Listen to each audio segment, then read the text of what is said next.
누가복음 21장입니다. 21장 34절부터 36절까지입니다.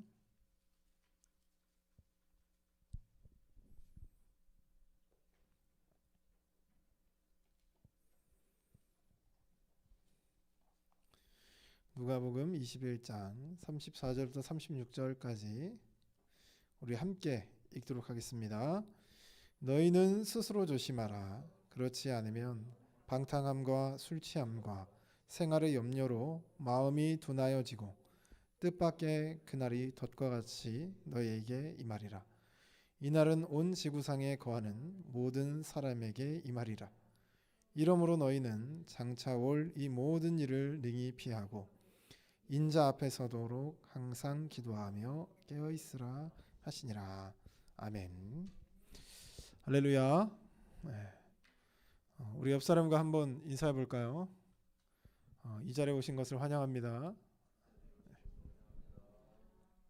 근데 여러분 스카이캐슬 모르세요? 어머니, 저를 전적으로 믿으셔야 합니다. 다 아시죠? 오늘 제목을 한번 같이 함께 읽어보겠습니다. 시작. 네, 깨어 있어야 하는 이유. 깨어있다라고 하는 의미가 무엇일까? 여러분 지금 깨어 있나요? 오늘 주무시는 분이 없기를 주님의 이름으로 소원합니다. 우리가 깨어 있어야 된다. 이 성경에서 뭐 얘기하는 문자적으로 보면 잠을 자다의 반대죠. 문자적으로 보면 잠을 자는 거에 반대예요.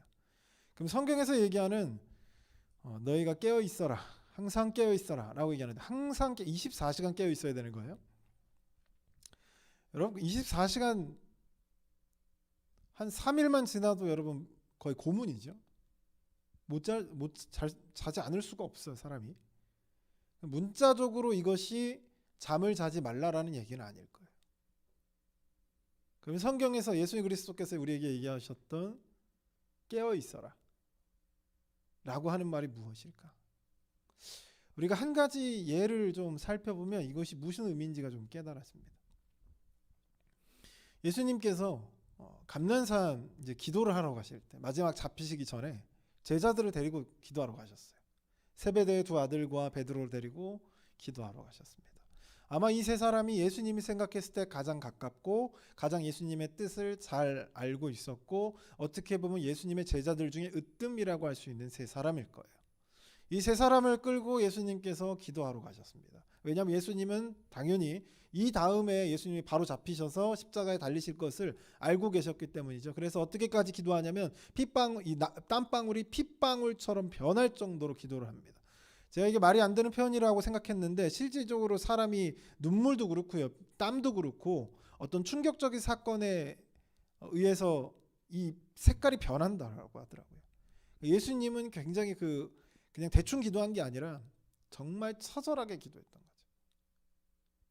그렇게 예수님이 한번 기도하고 제자들과 좀 거리를 돌 던지면 맞을 정도의 거리를 벌려놓고 기도하고 계셨는데 예수님은 한번 기도하고 가시다가 아마 뭐 예수님이 한번 기도할 때 1분 기도하고 끝나지 않았을 거 아니에요. 뭐 20분 30분 혹은 많게는 1시간 이상씩 기도했을 겁니다. 근데 그 새벽에 그렇게 기도하고 예수님이 가보니까 제자들이 자고 있는 거예요. 예수님께서 이렇게 얘기하시죠. 너희가 잠시도 깨어 기도할 수 없느냐라고 얘기하죠. 예수님이 죽어야 될 십자가에 달려야 될 때가 지금 경각에 지금 바로 지금 얼마 안 있어서 예수님 잡혀갈 거거든요. 얼마 안 있어서 잡혀갈 거예요. 해가 뜨기 전에 잡혀갈 겁니다. 근데 예수님은 마음이 급해서 정말 땀방울이 핏방울이 될 정도로 기도를 하시는데 제자들은 자고 있는 거죠. 지금 이것이 예수님의 마음과 제자들의 마음, 예수님의 상태와 제자들의 상태, 예수님의 어떤 간절함과 제자들의 나태함이 비교가 되는 거죠. 굳이 여기서 성경에서 그걸 언급한 것은 우리의 신앙생활이 이 제자들처럼 지금 땀방울이 핏방울이 될 정도로 기도하는 예수님 앞에서 우리의 삶이 제자들처럼 졸고 있다면 예수님께서 우리에게 이렇게 얘기해야 되는 거죠. 항상 깨어 있어라. 이런 의미인 거예요. 이런 의미죠. 그래서 깨어 있다라고 하는 이야기는 우리가 육적으로 깨어 있는 게 아니라 영적으로 깨어 있는 상태를 얘기합니다. 먹으나 자나 서나 일하나 항상 뭐에 깨어 있는 거죠?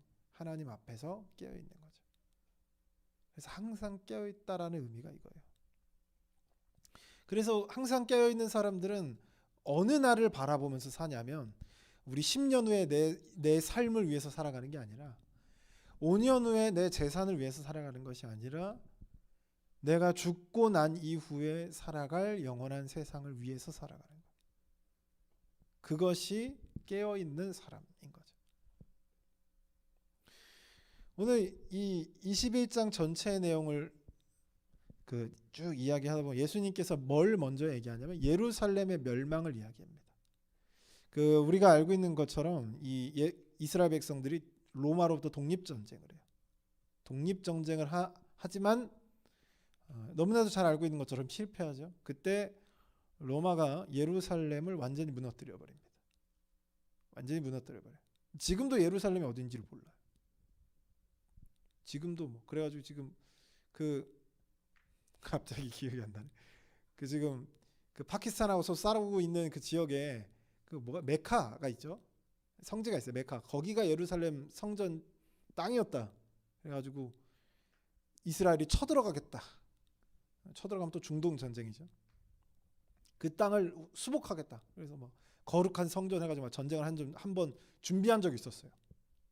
그러다가 또 역사학자들이 거기가 아니었다. 다른 곳이었다. 그래가지고 전쟁이 날 뻔하다가 말았어요. 예루살렘이 얼마나 철저하게 부서졌는지 어딘지를 모르는 거예요. 그때 철저하게 부서집니다. 그 역사적 사건을 오늘 예수님께서 예루살렘의 멸망에 관해서 얘기해요. 예수님께서 예루살렘이 무너질 거라는 것이요. 근데 이 예루살렘의 무너짐이 멸망과 관련이 있거든요. 하나님께서 무너뜨리는 것처럼 얘기해요. 그런데 이 예루살렘의 멸망 이야기를 하다가 갑자기 뭘로 넘어가냐면 세상의 멸망으로 넘어가요. 자연스럽게. 그래서 이 말씀을 읽어보면 이게 지금 예루살렘 멸망을 얘기하는 건지 종말을 얘기하는 건지 헷갈립니다. 중간까지는 예루살렘 성전이 멸망할 것을 얘기하다가 바로 넘어가서 이 세상의 멸망에 대해서 얘기해요. 마지막 종말이죠. 그러면서 예수님께서 오늘 이 예루살렘 멸망과 함께 예루살렘 멸망이 이루어지면 당연히 뭐도 이루어진다는 얘기예요. 세상의 멸망도 이루어질 거라는 거죠. 예수님이 직접 얘기하신 것을 적은 거니까 예수님이 예루살렘 멸망을 예고했어요. 그 다음에 세상의 멸망도 예고했습니다. 예루살렘 멸망이 이루어졌어요. 그러면 세상의 멸망도 이루어지겠죠. 그게 언젠지는 모르겠지만. 그러고 나서 예수님께서 이 세상의 멸망을 다 얘기하시고 이런 때에 무화과 나무가 남은 이파리가 날 때 여름에 이파리가 나거든요. 무화과. 여름에 이파리가 나면 여름이 다가왔구나. 그래서 사람이 아는 것처럼 이러한 때에 마지막 때가 올 것이다라는 것을 가르쳐 주시면서 오늘 본문에 뭐라고 하냐면 너희는 스스로 조심하라. 그렇지 않으면 방탕함과 술 취함과 생활의 염려로 마음이 둔하여지고 뜻밖의 그날이 덕과 같이 너희에게 임하리라. 이날은 온 지구상에 관한 모든 사람에게 임하리라. 그러므로 너희는 장차 올 이 모든 일을 능히 피하고 인자 앞에 서도록 항상 기도하며 깨어 있으라 라고 얘기한 거죠. 항상 기도하고 깨어 있으라. 그런 대목에서 앞뒤 내용 그 대목에서 예수님께서 얘기하는 거예요. 깨어 있는다는 것. 깨어 있는다는 것. 그것은 그날을 준비해가는 우리의 상태를 이야기하죠. 깨어 있다라고 하는 거예요. 혹시 2003년도에 일어났던 대구 지하철 화재 사건을 기억하시나요? 여기 학생들은 2003년 이후에 태어났죠. 2003년 이후에 태어났죠. 2004년생부터 있나요? 이게? 알겠습니다. 찬미는 2005년생. 아마 여러분 뉴스로도 못 봤을 거예요. 그죠? 역사책으로 나오나요? 대구 지하철 화재 2.3전에 있었다. 모를 거예요. 그죠? 그래서 목사님 설명해 주겠습니다. 어떤 사건이 있었냐면, 지금은 다 싹 바뀌었지만 그 전에는 지하철이 화재가 잘 나는 재료로 사용이 재료로 지하철이 구성이 있어서 내부가. 요즘에는 다 바뀌었죠. 화재가 잘 안 나는 걸로. 이 사건이 기점이었습니다.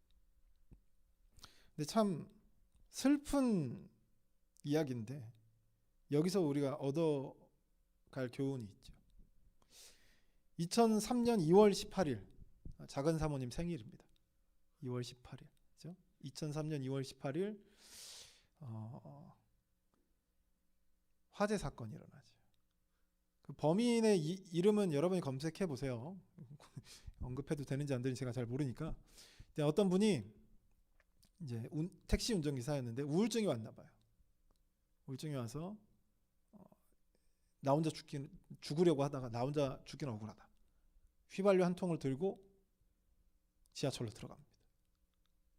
거기다가 이제 휘발유를 뿌리고 라이터 2개를 가져갔는데 거기서 불을 질러버리죠. 근데 그 누구도 그렇게 많은 사람이 죽을 거라 생각을 하지 못했어요.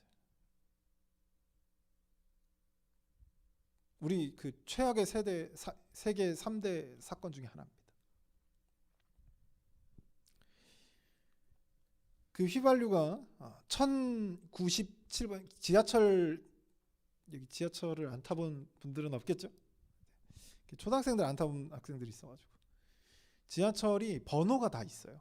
지하철 이렇게 기차가 이렇게 쭉 이렇게 있잖아요. 그럼 또 이게 칸마다 나누어져 있어요.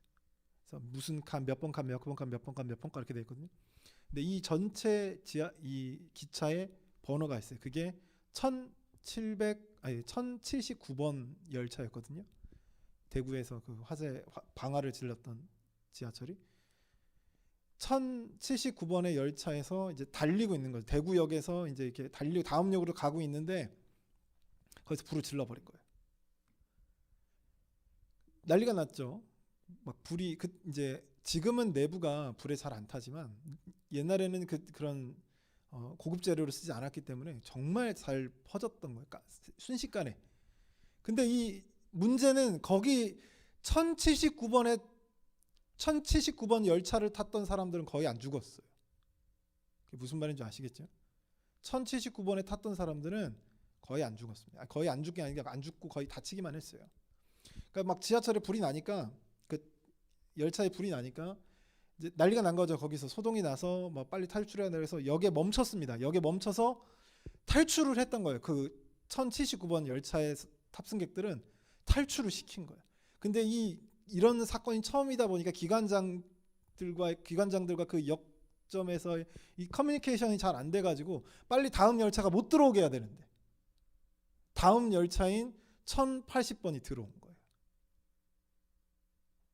1079번에 있는 사람들은 다 빠져나갔는데 1080번 열차는 들어온 겁니다.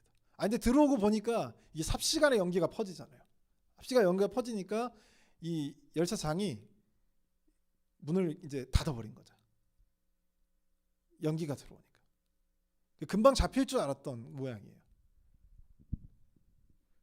그리고 나서 기관사가 뭐라고 했냐면 안내 방송으로 곧 출발합니다. 전동차 안에서 대기하십시오. 라고 얘기했습니다. 곧 출발합니다. 전동차 안에서 대기하십시오. 여러분 혹시 그 나중에 찾아보세요. 지하철이 그 전철이 녹아서 내려버릴 정도로 화재가 일어났어요. 실종자가 6명입니다. 그 실종자는 시신도 못 찾은 거예요. 다 타버려가지고 얼마나 이 불길이 셌는지. 동일한 세월호 사건 때도 이런 비슷한 일이 있었죠. 그 말만 믿고 기다리는 승객들이 맞이한 것은 죽음이었습니다. 192명의 사상자가 났고 151명째의 부상자가 났으며 6명의 실종자가 생겨났습니다. 상상하지도 못했던 300명이 넘는 사상자가 발생한 거죠. 근데 여기서 참 안타까운 이야기가 있어요. 그 중에 그 이제 1080번 열차 있죠. 거기에 칸이 이렇게 나눠져 있다고 말씀드렸죠. 칸에 번호가 이렇게 있어요. 이제 수많은 칸들이 이렇게 있는데 이제 안내 방송으로 대기하라고 했으니까 기다려라 라고 했으니까 승객들은 가만히 기다린 거예요. CCTV 화면 나중에 검색해서 보세요. 사람들이 연기가 차오르는데 어떻게 해요? 가만히 있어요. 제가 그때가 중학생인가 그랬는데 중학생 때도 그 수동 개폐 장치가 있어요. 그 옆에 그 문 옆에 보면 지하철 타다 보면 심심하잖아요. 제가 많이 타고 다니는데 심심하니까 이것저것 광고들도 많이 보고 뭐 수동 개폐하는 것 해가지고 문 옆에 이렇게 뭐 빨간색으로 의자 옆에 이렇게 해놨어요. 그래가지고 뭐 읽어보면 이렇게 개폐하세요 써 있습니다. 알고 있었거든요. 저는 어떻게 개폐하는지. 아마 다 알고 있었을 거예요. 다 이게 모르는 사람이 없었을 겁니다. 워낙 그 화재 사고가 나기 전에도 이런 그 개폐를 어떻게 하는지 문이 자동으로 닫혔을 때 이게 안 열리니까 여기서 내려야 될 거예요. 사고가 아니라 옛날에는 지금이야 뭐 현대 기술로 그냥 지네가 자동으로 잘 되지만 옛날에는 안 될 때가 있었어요. 그럼 수동으로 열어야 되거든요. 출근을 해야 되니까 그런 경우들이 있으니까 이 문을 수동으로 열 수 있도록 안내를 해놨어요. 아마 다 알고 있었을 겁니다. 그 1080번 열차를 타고 있던 모든 사람들이 그 사실을 모르고 있었던 게 아니에요. 다 열 줄 알았을 거예요. 근데 다 기다리고 있었던 거죠. 근데 거기 있었던 한 사람이 아무래도 그 지하철 관계자였던 것 같아요.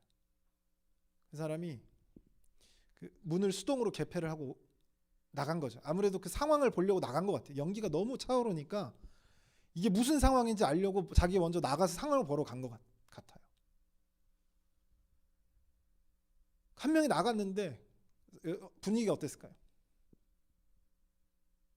한 명이 나갔어요. 한 명이 문을 열고 나갔습니다. 우리 상식적으로는 같이 나갈 것 같잖아요. 다 앉아 있는 거예요. CCTV. 다 앉아 있는 겁니다. 문이 열려 있고 한 명이 나갔어요. 근데 대기하라라고 하는 그 말 때문에 다 앉아 있는 거죠.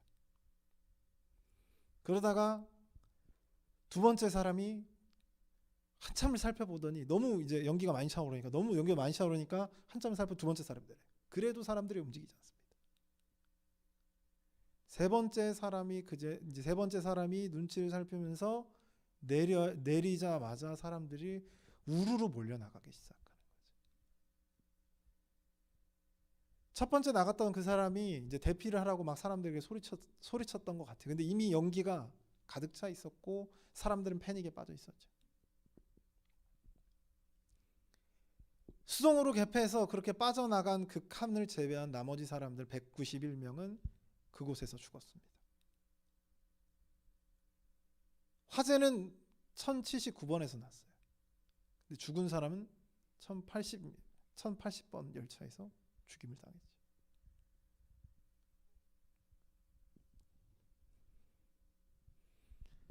우리가 그 자리에 이렇게 앉아 있었다고 여러분 생각해 보세요.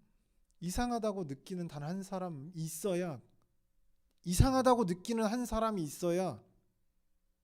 그 문을 열 수가 있어요. 사람 심리가 그렇습니다. 수많은 사람들이 그 자리에 앉아 있었지만 그 중에 딱 한 사람, 그죠? 딱 한 사람만 정신 차리고 있는 사람 한 사람만 있으면 그 칸에 있는 사람들은 다 살아남는 거예요. 그런데 그 칸에 아무도 이상하다고 생각하지 않고 기다리고 있었던 사람들은 그 문에서 못 빠져나오고 죽었습니다. 개폐 장치가 어렵냐고요? 아니, 어렵지 않아요. 어렵지 않습니다. 간단히 조작 몇 개만 하면 바로 열려요. 레버 하나만 내리면 바로 문이 수동으로 가볍게 열립니다.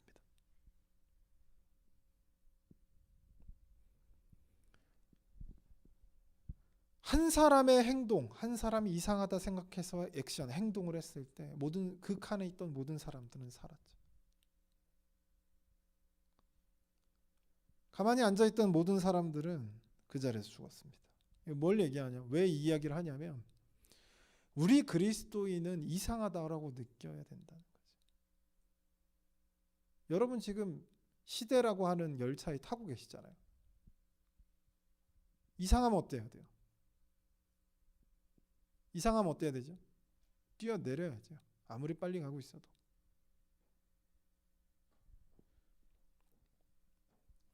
모든 사람들이 죽어가는 그 상황에서 이상함을 느껴야 합니다. 우리 그리스도인.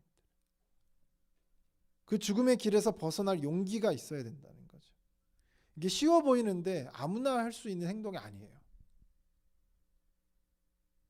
아무나 할 수 있는 행동이었다면 300명이라는 사상자가 나올 수가 없습니다. 세월호 사건 때 그렇게 많은 사람이 죽을 이유가 없죠. 우리 사람 심리는 뭐냐면 다 같이 하면 그게 정답인 줄 알아요. 틀렸는데 모든 사람들이 맞았다라고 하면 거기다가 틀렸다라고 팻말을 올리기가 쉽지가 않습니다.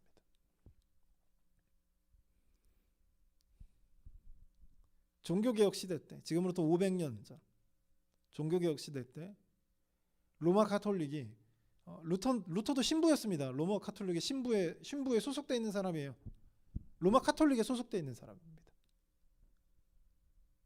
근데 로마 카톨릭이 베드로 성당을 짓다가 재정이 부족하게 된 거예요. 그래서 뭘 팔았죠? 여러분 잘 알고 있는 것처럼 재정을 채우기 위해서 여러 가지 방법을 썼는데 여러분이 알고 있는 것 그중에 가장 유명한 게 뭐예요? 면죄부입니다.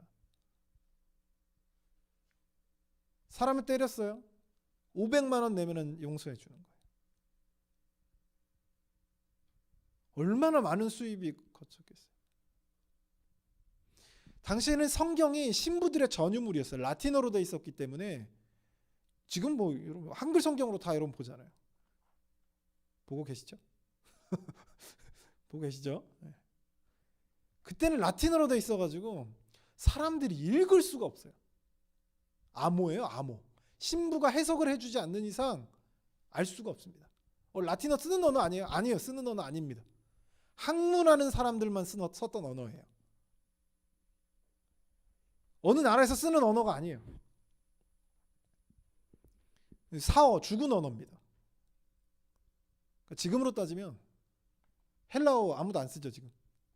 그리스에서 쓰는 그 그리스어하고 헬라어가 좀 달라요. 성경이 헬라어로 되어 있는 거예요. 여러분 성경 읽을 수 있나요? 못 읽을 거죠. 그것도 신부도 헬라어, 히브리어 원어 능력을 갖고 있는 사람만 읽을 수 있는 거예요. 아무나 읽을 수 있는 것도 아니고 신부들 중에서도. 그러니까 거기서 교회에서 면죄부를 팔아버린 거죠. 근데 그 누구도 이상하다고 얘기하잖아요. 그 누구도 이상하다고 얘기하지 않습니다. 그때 루터가 자기가 모든 그 삿대를 치고 종교 개혁을 일으킵니다.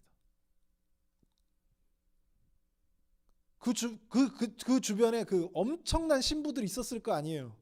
장로들도 있었을 거고. 근데 그 누구도 이게 지금 이상하다라고 얘기를 하지 못하고 있는 상황. 몇몇 사람들이 이상하다 했다가 막 화형당하고 막 끌려가고 막 없어지고 막 그러는 거죠.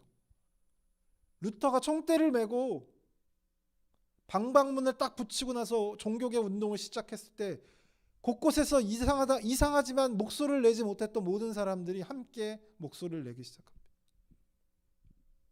그때도 딱 한 사람에 의해서 종교개혁이 시작이 되죠. 1517년. 우리 그리스도인들은 깨어 있어야 한다라고 하는 것이 이런 의미인 거죠. 세상은요, 우리가 세상이 막 흘러가요. 같이 흘러갑니다. 여러분 같이 흘러가잖아요. 같이 흘러가는데 우리가 정신을 차리지 않으면 함께 휩쓸려 갑니다. 무엇이 옳고 무엇이 그른지 몰라요. 지금 세상이 그렇잖아요. 여러분 동성애가 죄입니다라고 얘기하면 여러분 옛날 사람, 편협한 사람, 흔히 말해서 꼰대가 되죠. 이것은 잘못됐습니다라고 얘기하는 건 상대방마다 다를 수 있지라고 얘기하는 시대. 이제는 윤리와 도덕, 기준, 저스티스, 정의 이런 얘기를 못해요. 그런 얘기를 못합니다. 옛날 이야기. 그런 시대 때가 이때만 있었냐고? 아니, 전에도 있었어요.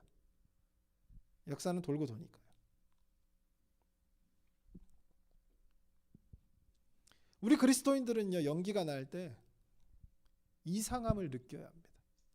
그래서 영적으로 날카로워져 있어야 되는 거죠. 그걸 깨어있다라고 얘기합니다.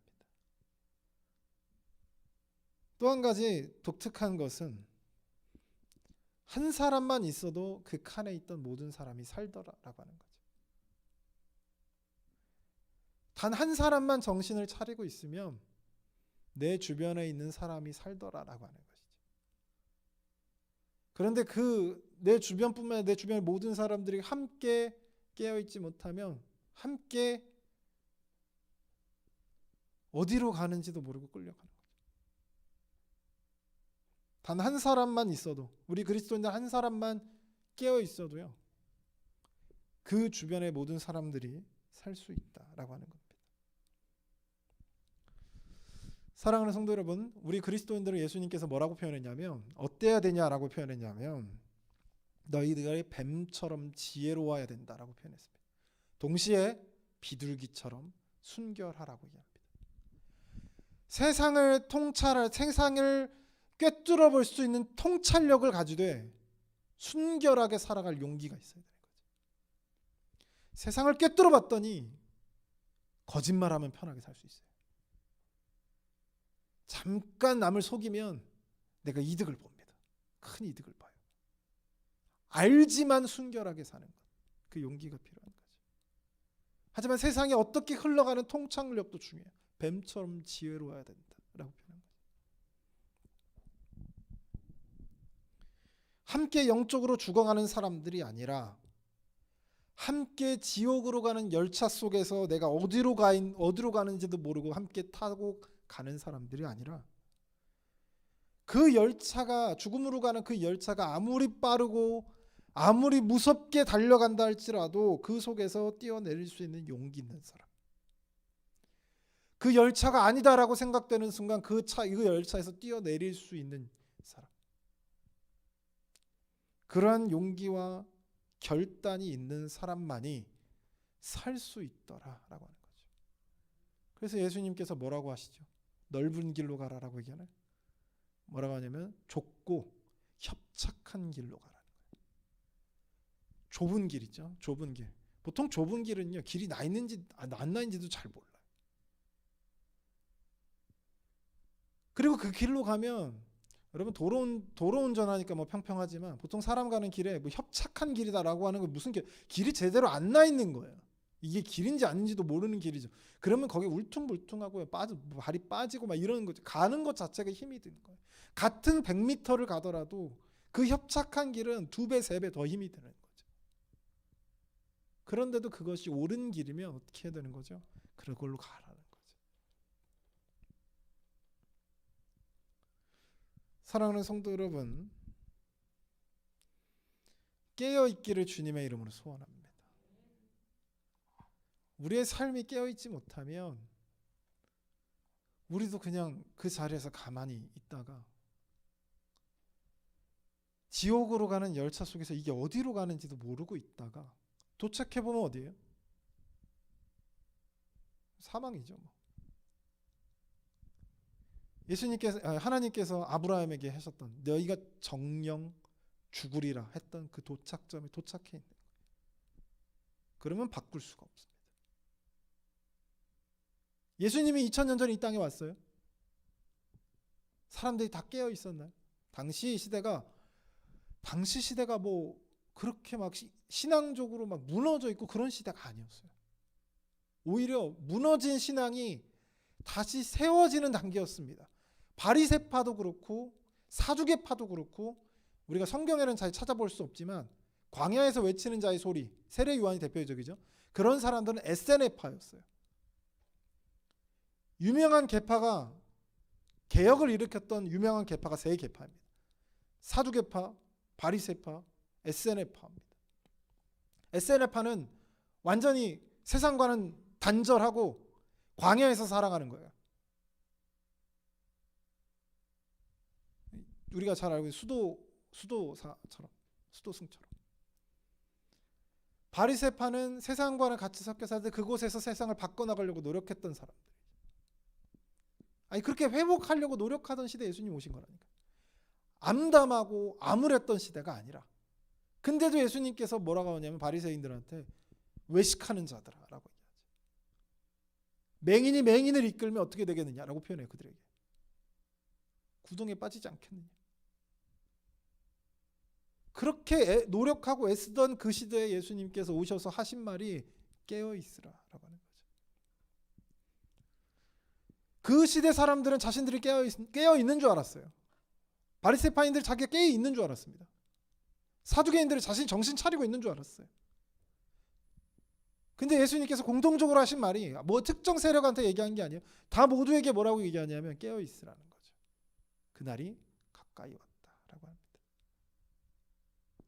사랑하는 성도 여러분, 깨어 있기를 주님의 이름으로 소원합니다. 제가 기도하겠습니다. 사랑의 하나님 아버지, 누가복음 21장 34절부터 36절까지의 말씀을 통해서 예수님께서 제자들에게 그리고 우리들에게 항상 기도하며 항상 깨어 있으라고 했던 그 말씀을 우리가 살펴봅니다. 하나님, 이 말씀 우리가 기억하게 하여 주시고 깨어 있는 자, 하나님 앞에서 그리고 세상 앞에서도 항상 깨어 있어서 비둘기처럼 순결하고 뱀처럼 지혜롭게 살아가는 그런 놀라운 사람들이 될 수 있도록 붙잡아 주시옵소서. 이 모든 말씀 우리와 함께 해주실 줄 믿고 예수 그리스도의 이름으로 받들어 기도드리옵나이다. 아멘. 우리 찬송